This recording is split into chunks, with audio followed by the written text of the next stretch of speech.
Party ने जब जो वादा किया वो पूरा किया। देश के प्रधानमंत्री आदरणीय नरेंद्र मोदी जी ने कहा था कि हम धारा 370 हटाएंगे, वो हटाएंगे। सीए का कानून लेकर आएंगे, वो कानून लेकर आए। और देश में रामलला के प्राण प्रतिष्ठा के कार्यक्रम से ही देश में राम राज्य की स्थापना करी है। इसके अलावा देश में नरेंद्र मोदी जी के नेतृत्व में 11 लाख करोड़ रुपए के विकास कार्य हुए हैं। देवास शाजापुर लोकसभा क्षेत्र में भी 25,000 करोड़ रुपए से ज़्यादा के विकास कार्य हुए हैं। इन्हीं कामों के आधार पर हम जनता के बीच जा रहे हैं, उनका आशीर्वाद ले रहे हैं।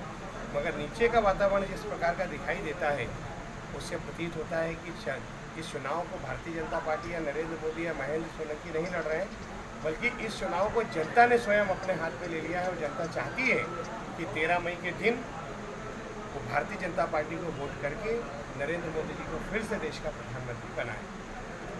भारतीय जनता पार्टी ने एक बार फिर से आप पर विश्वास जताया है और जो कार्य अधूरे रहे हैं, बहुत सारे निर्माण कार्य, विकास कार्य, उस पर आपको क्या कहना है?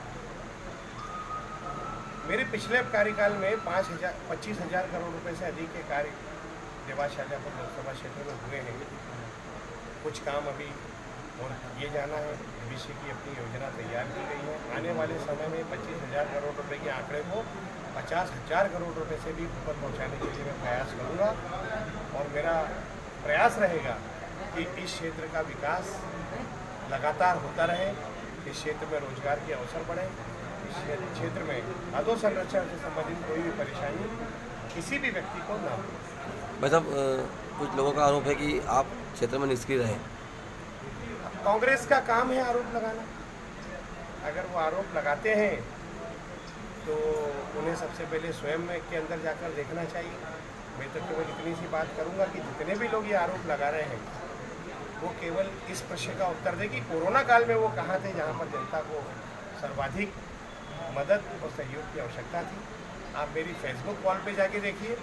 कोरोना काल में भी प्रतिदिन मैंने काम किया, जनता के बीच रहा, अस्पतालों में जाके मीटिंग की, अपनी जान की परवाह किए बिना पूरे लोकसभा क्षेत्र में मैं घूमा हूँ। यदि मैं कोरोना काल जैसे कालखंड में घूम सकता हूँ तो सामान्य दिनों में मैंने कितना काम किया होगा, ये स्वयं अपने आप में मेरी फेसबुक वॉल आपको इस बात की गवाही देगी। पूर्व मुख्यमंत्री ने पत्रकार सुरक्षा कानून के विषय में एक आश्वासन दिया था पत्रकारों की सुरक्षा के लिए, जिस पर आपका क्या कहना है? पत्रकारों की सुरक्षा के लिए निरंतर हमारी सरकार काम कर रही है। और यदि आपने आश्वासन दिया है तो निश्चित रूप से उस पर भारतीय जनता पार्टी कार्रवाई करेगी और आपकी सुरक्षा हमारे लिए सर्वोपरि है।